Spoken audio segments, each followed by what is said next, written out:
Oh, ini soal bonus demografi. Waduh, saya kira soal bagi-bagi skincare. Oh, ini soal bonus demografi. Waduh, saya kira soal bagi-bagi skincare.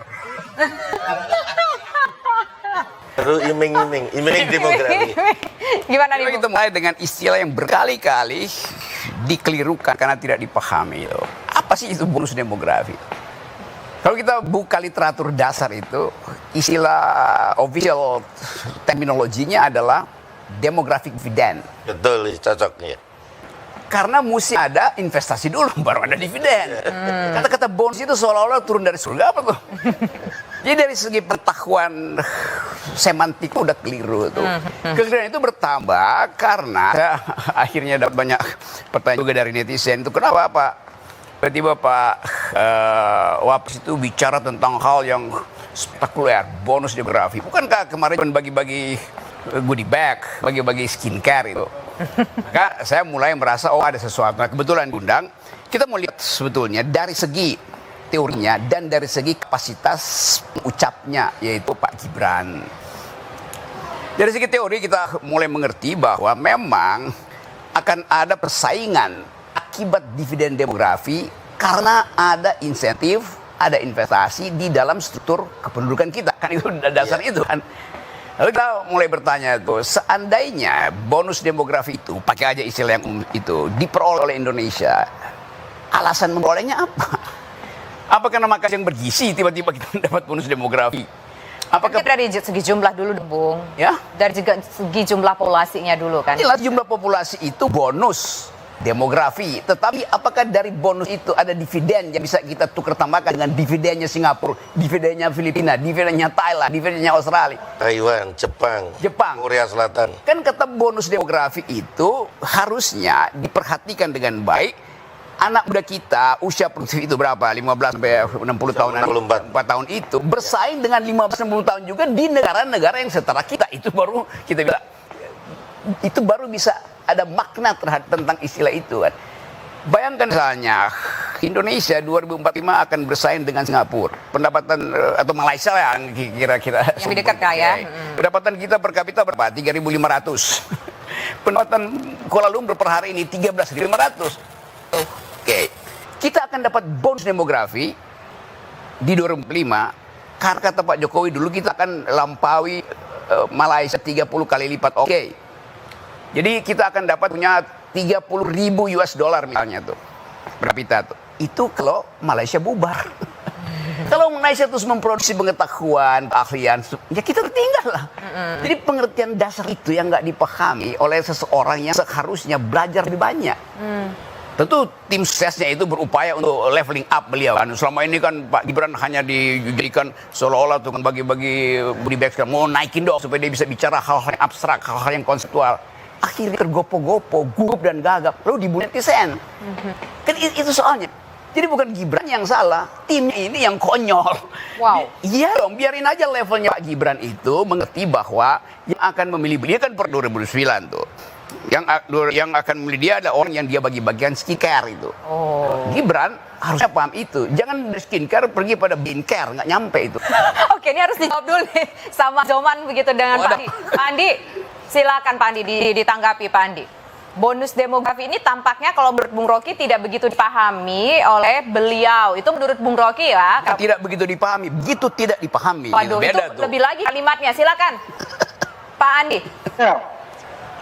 Ya, terima kasih Mbak. Ya, itu kan Bung. Andi, kita gantian dulu ngobrolnya. Saya dengar suara Bung Rocky. Sebentar Pak Sudibyo. Bung Rocky tampaknya ingin menanggapi. Silakan Bung Rocky. Ya males aja nanggapi. Kenapa males? Kan sudah disampaikan kita tadi tuh bisa loh ngirim ke luar negeri. Itu sepele amat gitu ya, saya terangin deh. Gini, Gimana Bung? pernah nggak? Dia itu ngajar di luar negeri. Tahun lalu saya ngajar di Warsawa, Polandia, pindah ke Turki. Saya lagi ngajar, angkat tangan. Pak Rocky, saya sedang dan dalam 1 minggu ini akan menyelesaikan disertasi 2 perempuan ITB di Polandia. Apa masalah kalian? Saya bingung. Saya harus balik ke Indonesia untuk memanfaatkan bonus demografi, dia bilang begitu. Karena saya dibiayai oleh LPDP. beasiswa negara, bukan beasiswa minta Polandia tuh. Masalah apa? Pulang aja kan ke PhD, 2 perempuan. Kalau saya pulang, saya akan kembali mengabdi pada bos saya yang tiap hari suruh saya markup anggaran. That's the very fact of life. Jadi dia tanya pada saya, pulang apa enggak? Kalau dia nggak pulang, dia malu, dia di negara. Kalau dia pulang, dia akan perbanyak peternakan koruptor. Bayangkan anak-anak pinter ini ada dalam dilema moral tuh. Ini bukan Prabowo presiden, Presiden Jokowi presiden. Bagaimana jawab itu? Soft skill, bahasa Inggrisnya bagus. Apalagi soft skill, psikologi bagus. Apalagi perangainya bagus. Tetapi ekologi, ekosistem di sini itu membahayakan dia sebagai persona. Dan itu banyak. Saya ketemu di Turki, saya ketemu di Berlin, saya ketemu di Belanda, macam-macam. Jadi coba itu yang saya malah, ini orang-orang apa nih, Boman ini apa sih sebetulnya? LSM, kalau LSM mestinya otaknya bagus itu. Influencer, yang mau di-influence apa? Membackup Gibran aja dengan konsep gak mampu. Bagaimana dia mau nerangkan sesuatu yang jelimet gitu.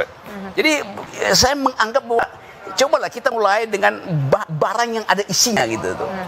Yang betul-betul melekat di kepala. Apa itu bonus demokrasi? Di mana bonusnya? Kapan bonus kita peroleh tanpa dividen misalnya? Jadi soal itu. Saya tengah lebih lanjut lagi lah supaya saya paham lah itu. Aduh, ini sebelum kita kasih ke dua narasumber di studio nih, kita kasih dulu lah kesempatan untuk Pak Andi menjawab komentar dari Bung Rocky. Komentar itu udah pasti salah lagi komentar. Apa komentar? Silakan. Ya, apa yang dikatakan Bung Rocky itu berapa persen? Saya tanya, 1. Kedua, setiap mahasiswa yang menerima LPDP memang harus kembali ke Indonesia.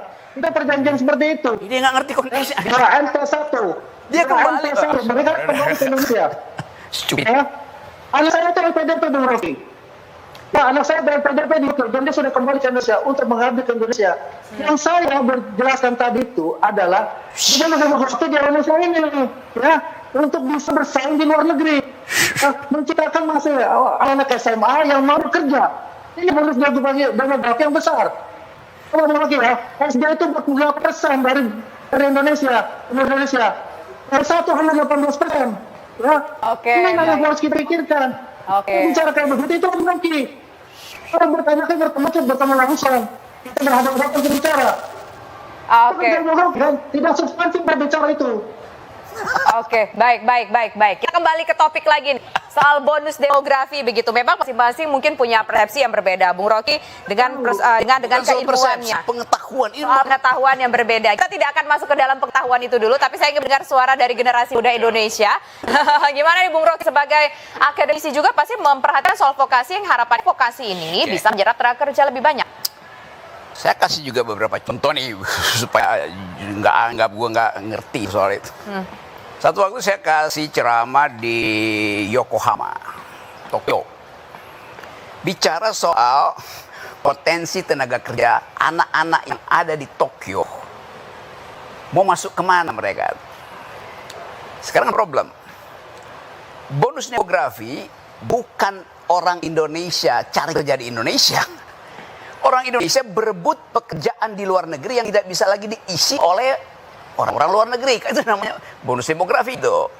Sekarang misalnya anak-anak muda di Yokohama itu bilang begini, kami udah lulus sekolah vokasi itu, maka nyari kerja dari Indonesia pergi ke Jepang.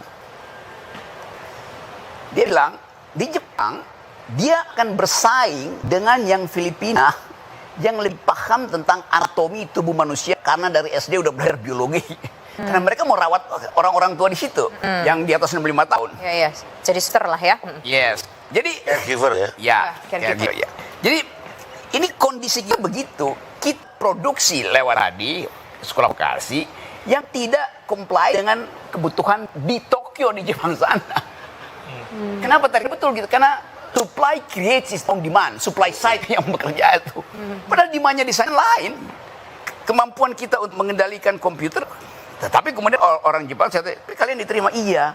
Karena bagi orang Jepang kami sabar melayani orang tua. Itu berarti memenuhi soft skill kesabaran tadi. Tapi bukan itu poinnya. Bukan itu poinnya. Kan ini soal vokasi kan nggak ngajarin kesabaran. ya. Karena kebetulan lebih banyak orang Jawa yang datang ke situ. Bayangin kalau orang Manado sama orang Batak, orang Ambon coba. Apa soft skillnya di situ? Ya berkelas sama orang Jepang. Kerja keras, Bang. Itu. Jadi pengetahuan ini yang nggak ada nih, orang-orang ini komen-komen Joman lah, apalah segala macam. Ini maksud kita itu perlihatkan kebutuhannya berapa, didesain dari sekarang berapa, lalu kita bikin proyeksi kapan itu 29, 35, 45, sambil memperlihatkan ekonomi di tahun 30 misalnya itu didrive oleh apa? Didrive oleh robot. Ya kalau begitu dari awal dong pastikan itu. Jadi bukan sekedar kita tenaga kerja nanti ya tenaga kerja itu di sini. Halo, menurut Pak Andi mendowngrade-nya ini dari aspek apa? Apakah kita, Bung Andi ngerasa ada yang underestimate? Coba tadi komen-komen dari Bung Rocky tadi kan bahasanya pesimis semua itu saya lihat. Waduh. Apa? Bahasanya bersinggung. Pesimis. Berapa? Pesimis. Oke, bahasa pesimis. Bung Rocky yang nggak pesimis nih melihat masa depan Saya Indonesia. seorang pesimis yang rasional, dia optimis yang irasional. Belajar 101 economics, 101 public policy.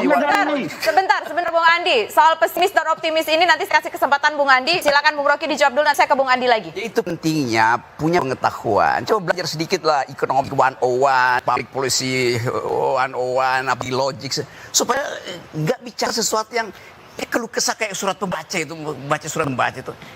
Kan ini memperlihatkan, ini kan harusnya brief Gibran itu. Bayangkan Gibran, wakil presiden, bicara, selalu bicara netizen bully dia, nggak bisa dijawab. Kenapa gugup baca teletext, baca prompter pun terbata-bata itu. Artinya konsepnya ada di kepala. Kalau konsep ada di kepala, pakai fasilitas apapun itu akan lancar aja bicara itu. Artinya ini dipaksa, itu bilang tadi, sayang sekali Pak Wapres ini dipaksa untuk naik kelas yang nggak dia mampu. Disuruh ngomong, lama-lama disuruh ngomong human security, lama-lama disuruh ngomong environmental ethics, macam-macam yang akhirnya bolong itu. Kasihan tuh. Jadi saya juga membantu kalian backup betul-betul Pak Gibran itu dengan cara berpikir. Cara berpikirnya dulu, baru cara mengucap itu. Kalau cara berpikir bagus, cara mengucap itu dengan sendirinya mewakili cara berpikir. Bung, sebentar Bung, saya potong dulu. Jadi serius menerangkan ini karena problemnya begitu. Iya, tapi begini di netizen kok tuh konsep itu apa? Oke, tapi begini Bung, ini sekali lagi menegaskan kalau menurut Bung Rocky yang disampaikan oleh Wakil Presiden Republik Indonesia Gibran Raka-Buming Raka mengenai bonus demografi dan masa depan Indonesia. Nggak ada poin di situ. Nggak ada poin di sana. Nggak paham soal itu. Dan apakah nggak menurut Bung Rocky nggak penting bagi seorang wakil presiden untuk menyampaikan hal tersebut? Itu kan sebagai bentuk peduli dengan masa depan Indonesia. Justru sangat penting itu diucapkan oleh wakil presiden. Karena Pak Prabowo beredar untuk hal-hal yang global security, economic, macam-macam itu. Mesti wakil presiden ucapin hal yang menyangkut upaya meningkatkan human development index kita. Untuk itu diperlukan otak. Itu dasarnya tuh. Justru ini penting banget, tetapi wakil presiden melihatkan itu dangkal sekali yang diucapkan. Saya justru ingin wakil presiden kita itu tampil secara akademik dengan kemampuan retorika untuk membujuk anak-anak muda ini supaya percaya bahwa akan ada bonus demografi kalau investasi SDM dimulai dari sekarang, dividennya kita kumpulkan di 2032 semester mendatang, kita investasikan ulang. Begitu sirkuler ekonominya di dalam pikiran. Ini nggak ada. Jadi sebetulnya ini mau dibela dengan cara apa? Udah keburu di downgrade kapasitas Pak Gibran itu di downgrade sendiri oleh timnya karena dipaksakan naik kelas belum waktunya. Sama seperti Pak Jokowi memaksakan anaknya jadi presiden belum waktunya itu. Jadi Pak Jokowi melanggar undang-undang perlindungan anak. Oke, kita fokus dulu Bung. Bukan begitu. Enggak gitu Bung. Kita fokus dulu ngomongin soal bonus demografi. Kalau ini satu paket. Bonus demografi harus dihasilkan pertama-tama oleh otak wakil presiden. Oke, langsung dijawab dulu nih sama Pak Andi. Ya karena dipaksain kan. Pak Andi, silakan Pak Andi. Kita tidak perlu menjawab orang yang memang selalu benci kepada pemerintah. Nah, itu aja menurut saya. Psikologi benci mana Kita kabarkan gitu. Sekarang kita berbicara substansinya ini berbicara tentang bonus demografi. Yang gagal diucap oleh wakil presiden. Maka lembaga ini kan harus mengangkatkan. Ya udah. Sebentar, Bung, kita dengar dulu gantian.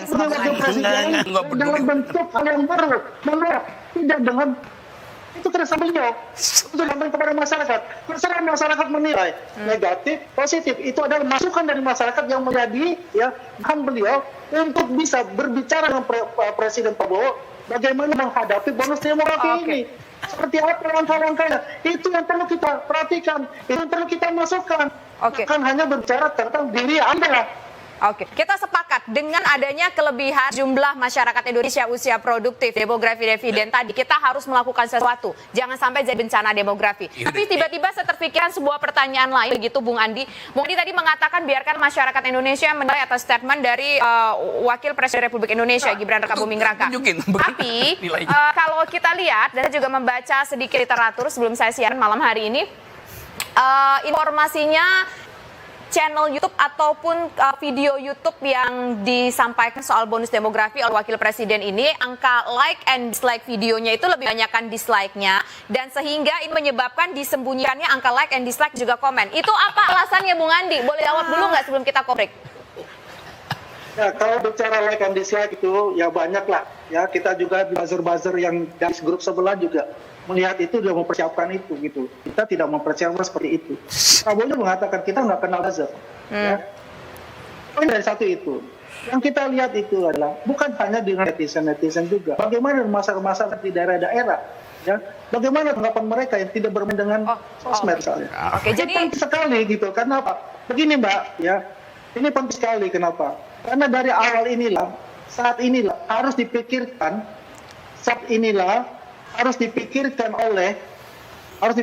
oleh pemerintah kita sekarang langkah-langkah apa untuk menghadapi yang namanya bonus demografi ini ke depan. Oke. Siapanya seperti apa? Inilah awalnya gitu loh. Gitu loh. Oke. Usai jeda berikut kita masih akan berbincang tentunya soal bonus demografi, langkah apa yang harus disiapkan. Tadi saya menyarankan dari Pak Andi harus ada kegiatan vokasi, pendidikan vokasi. Tapi tadi juga disampaikan bahwa vokasi saja tidak cukup karena kadang-kadang vokasi tidak sesuai dengan permintaan pasar. Lantas langkah apa lagi yang harus dan bisa kita lakukan segera mungkin untuk akselerasi jangan sampai bonus demografi ini jadi bencana demografi. Kami kembali, Bung Rocky. Jaring pengaman sosial adalah sebagai salah satu cara untuk menghadapi aging population dan termasuk juga bagaimana cara kita untuk menghadapi bonus demografi ini. Itu soal APBN akhirnya kan. Jadi ya kita perlu social safety net di situ. Tetapi kalau kita lihat per hari ini, efisiensi yang dibuat oleh Pak Prabowo itu perlahan-lahan menuju pada disinsentif justru tuh. Karena ekonomi tidak tumbuh tuh. Dan mulai terlihat sebetulnya yang lebih berbahaya adalah insecure and security dari anggota kabinet yang berasal dari partai yang tadinya berharap bahwa APBN akan jadi bancakan mereka. Kan mereka berpikir APBN akan jadi bonus politik bagi mereka untuk dirampok. Ternyata Prabowo pinter, dia potong-potong. Jadi terlihat bahwa keadaan Republik ini, kalau kita baca psikologi kabinetnya malas sekarang karena nggak ada insentif korupsi kan itu kan. Itu dasarnya begitu kalau kita baca secara lebih lengkap. Yang kedua tadi, iya Gibran memberi harapan. Ya semua orang juga memberi harapan. Tapi juga Gibran memberikan pengingat loh Bung Rocky. Jangankan dia mengingatkan, orang akan tagih. Yang diingatkan itu tentang apa? Apa dia mau jawab itu? Kan dia mesti saya mengingatkan bahwa nanti akan ada jenis manusia yang akan dibiayai oleh negara tuh. Gitu aja ngomongnya. Siapa mereka? Lalu kita breakdown tuh. Oh iya, di dalam antropologi Indonesia itu nggak usah dikhawatirkan. Karena masih ada sistem yang disebut apa? Extended family. Paman lu akan biayai gue itu. Ponakan lu gue akan biayai. Kan itu orang, oh begitu Gibran mengerti ya antropologi ekonomi bangsa ini. Jadi bukan kan, oh ya nanti bonus demografi cuma terjadi 100 tahun sekali. Di mana 100 tahun sekali? 100 tahun sekali itu separuh umat manusia di robot, nggak ada bonus lagi itu kan. Itu yang saya maksud. Ketajaman berpikir itu yang nggak ada sehingga akhirnya saya nonton akhirnya itu karena dikirim orang, waduh bagaimana wakil presiden di depan kamera mengucapkan sesuatu yang memperlihatkan dia tidak paham apa yang diucapin karena dipaksa oleh teks yang jalan itu gini itu yang saya bantuin lah sekarang nih saudara Gibran ini supaya ganti yuk punya tim itu tuh bodoh semua itu. Aduh. Dan nggak paham tentang apa itu public speaking, apa itu komunikasi efektif, apa itu membasiskan suatu ide pada referensi itu semuanya. Jadi saya ngajarin aja di situ tuh. Jangan tiba-tiba sekarang ya semua patologi ya itu kan kalian benci nggak benci otaknya nggak nyampe. Oke, baik, ini lagi-lagi Bung Rocky jangan gitu amat lah. Mungkin kita juga harus menghargai wakil presiden kita. Saya justru menghargai karena itu saya menghendaki sesuatu yang koheren dalam pikirannya. Oke. Justru karena itu kan. Kalau dia orang biasa ini wakil presiden ngomong belepotan. dan idenya tidak utuh. Nah, itu bahaya buat kita kan. Oke, baik. Jadi Oke. sekali lagi ini bukan ada personal di situ. Saya periksa. Tapi Bu Rocky sepakat kan dengan bonus demografi ini bisa menjadi sebuah persoalan ke depan Bukan hari? soal sepakat, idenya itu dipahami apa enggak? Oke. Bung Rocky, singkat saja Bung Rocky. Ya, saya baca banyak buku tentang futuristik, politik, ekonomi segala macam. Orang bikin prediksi bahkan sampai 20, bukan 2045 itu udah jadi new kind of world itu. Kita bicara tentang 2030 misalnya yang udah di depan mata itu. Dibayangkan misalnya tenaga kerja itu diambil alih robot segala macam itu.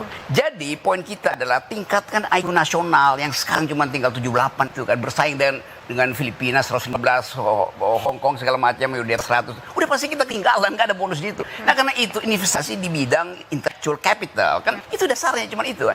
Nah sekali lagi kita mau terangkan ini karena kita ingin tidak ada yang tercecer. Jadi kalau istilahnya ini Wapres terjebak maju salah mundur salah.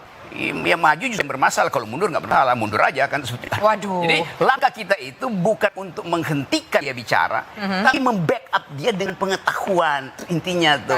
Karena orang akan nilai yang ngomong itu punya pengetahuan apa tidak. Karena apa? Karena dia menyandang lambang simbol kenegaraan itu soalnya. Assalamualaikum warahmatullahi wabarakatuh. Waalaikumsalam.